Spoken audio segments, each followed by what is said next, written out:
বাবা,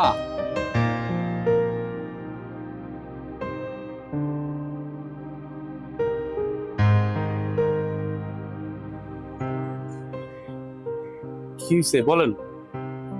বাবা, আমরা তো গ্রাম থেকে আইছি, শহরে তেমন কেড়ে চিনি না। আমার এই নাম্বারে একটা ফোন দিয়ে দিবেন।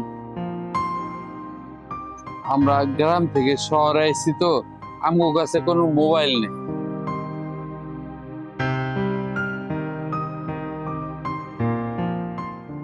রিং ঢুকছে। হ্যালো, হ্যাঁ হ্যালো, এই যে শুনেন, কে বলছেন? আপনি আমাকে চিনবেন না। এই আপনার বাবা মা গ্রাম থেকে আসছে তো, তাই আপনার বাবা মার কাছে মোবাইল নাই। ওনারা দেখলাম আমার বাসার পাশে রাস্তায় বসে আছে, তাই আমার নাম্বার থেকে আপনাকে ফোন দিলাম। আপনি একটু কষ্ট করে এসে আপনার বাবা মাকে নিয়ে যান। এই কি বলতেছেন এগুলো? হ্যাঁ, আমার বাবা মা মানে? আপনি কি আমার সাথে ফাইজলামি করতেছেন? উনি কি বলতেছেন? আপনারা নাকি ওনার বাবা মা না? কি কও বাবা, ও তো আমাকে পোলাই। আপনার বাবা মা, আপনার বাবা মা। কিসের বাবা মা? আমার কোনো বাবা মা নাই। কিসের বাবা মা মানে? আপনি আসেন আসেন, আসলেই তো দেখতে পারবেন, আসেন।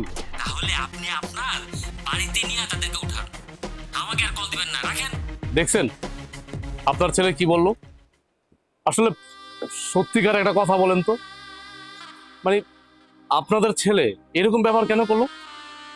এরকম ব্যবহার তো করার কথা না। বাবা, আমার স্বামী অনেক অসুস্থ, আমাকে পোলায় আমাকে ঢাকা আইতে কইছে, তাই আমরা আইসি ওনার চিকিৎসা করার। আর এখন পোলায় যে এমন কথা কে লিগে কইতেছে সেটাই তো বুঝতেছি না। যাই হোক, বুঝতে পারছি আপনার ছেলেরও কপাল, আমারও কপাল। আপনার ছেলে দাঁত থাকতে দাঁতের মর্যাদা বোঝে নাই, বাবা মা থাকতে বাবা মার মর্যাদা বোঝে নাই। অথচ এদিক থেকে আমি এতিম, আমার বাবা মা নেই। আমি বুঝতেছি। এখন কি করবেন? আপনার ছেলে তো আপনাদের চিনলই না। এখন যে ডাক্তার দেখাবেন শহরে, কিভাবে দেখাবেন? কি আর করুম, আমগো পোড়া কপাল। আইছিলাম তো পোলার আশায় শহরে আমার চিকিৎসা করাইবো। এখন পোলা যেহেতু আমগরে চিনতেছে না, আমগো স্বীকার করতেছে না, তাইলে আমরা গ্রামে চলে যাব। এক কাম করো, চলো আমরা গ্রামে চলে যাই। শুনেন, আপনি তো ঢাকা আসছেন চিকিৎসা করানোর জন্য, গ্রামে কেন যাবেন? চিকিৎসা করা তারপরে যাবেন। আমার সাথে আসেন, আসেন আমার সাথে আসেন, আসেন।